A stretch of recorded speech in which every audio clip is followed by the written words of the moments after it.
Olá pessoal, falaremos hoje sobre dois tópicos bastante interessantes, que são eles, inequação produto e inequação quociente.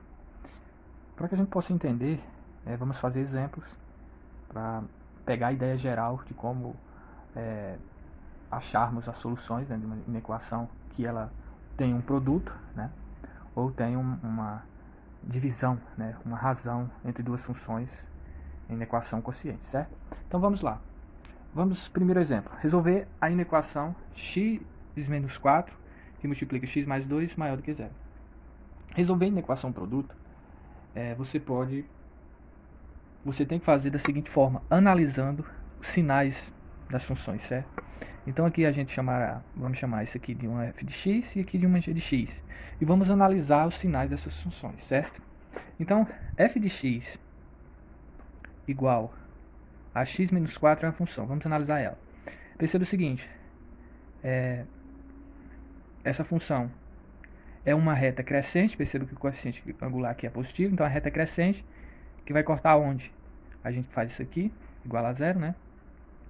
Portanto, encontramos a raiz da função, que é no 4, certo? Perceba que o 4, ele pode entrar, então aqui é bolinha fechada, certo? Perceba que para valores maior do que 4, a função está sempre aumentando a imagem, certo? Portanto, aqui vai ser positivo, e para cá, valores negativos. Vamos analisar a g de x. Mesmo procedimento, g de x é igual a x mais 2, também é uma reta, né? Uma reta crescente, que vai cortar no menos 2, né? Se a gente faz aqui igual a zero, x é igual a menos 2. Também o menos 2 vai fazer parte da nossa solução. O mesmo procedimento, aqui a função está crescendo e aqui está diminuindo, certo? Portanto, o que a gente precisa fazer? Analisar, colocando as funções e fazer a análise final, certo?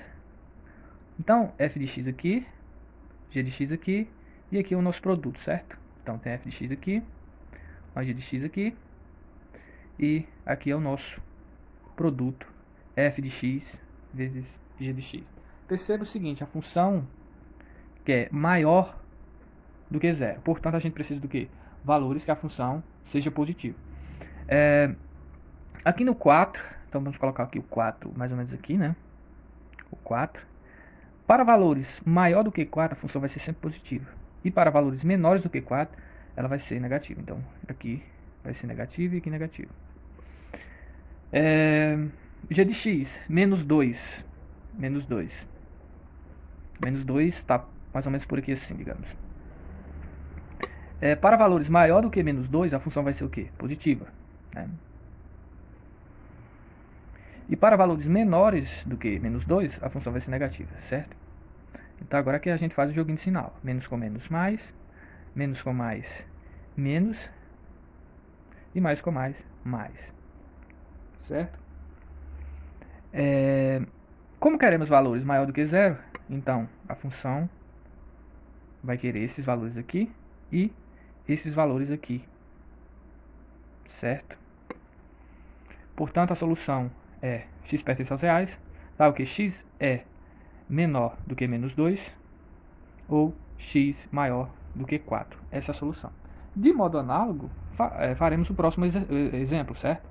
A gente vai fazer a análise dessa função e dessa função. Só que aqui agora temos um pequeno detalhe, denominador, certo?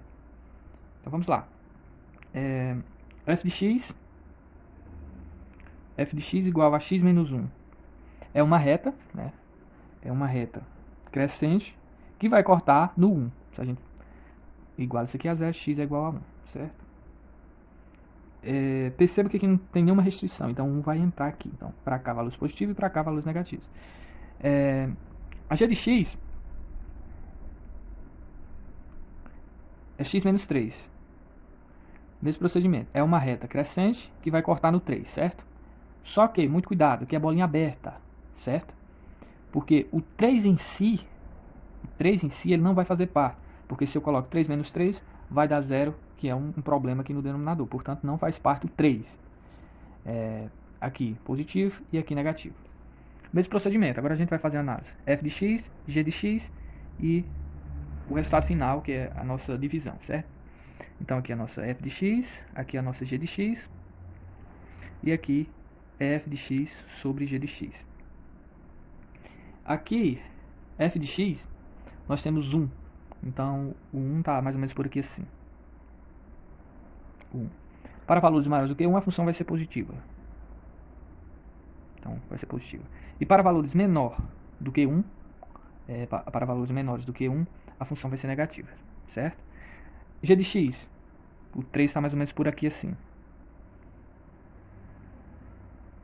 Bolinha aberta. Para valores maior vai ser positivo e para valores menores negativo. Certo?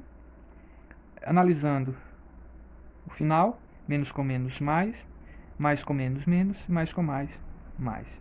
Como queremos valores maior ou igual a zero, segue o mesmo procedimento, ou seja, queremos valores positivos. Portanto, vai ser essa solução aqui, ó, e essa solução aqui. Agora temos que ter o cuidado seguinte: x pertence aos reais está o quê? X é menor ou igual a 1, ou seja, o 1 vai entrar, e aqui vai ter que ser só maior do que 3, certo? Temos uma bolinha aberta aqui. Portanto, essa é a nossa solução. O terceiro exemplo. Qual o domínio de f de x igual a raiz cúbica de... Aí temos aqui um produto, né? X mais 1 por x menos 3. E aí, o aluno vai ter que fazer toda essa análise novamente, separar aqui em uma função f de x e aqui numa função g de x. Nesse caso não. Por quê? Porque aqui é uma raiz cúbica, certo? As raízes de índice ímpar não tem nenhum problema a gente restringir. Porque se fosse uma raiz de índice par, o que a gente teria que fazer? O cara que está aqui dentro deveria ser maior ou igual a zero, certo? Pois nos números reais não existe, por exemplo, a raiz de menos 1. Um exemplo, né? Então por isso que a gente tem que restringir maior ou igual a zero. Nesse caso aqui não precisa, né? Pois a raiz de um número negativo também existe. Então, aqui a nossa solução é os reais, ok? Então essa é a aula de hoje, espero que tenham gostado.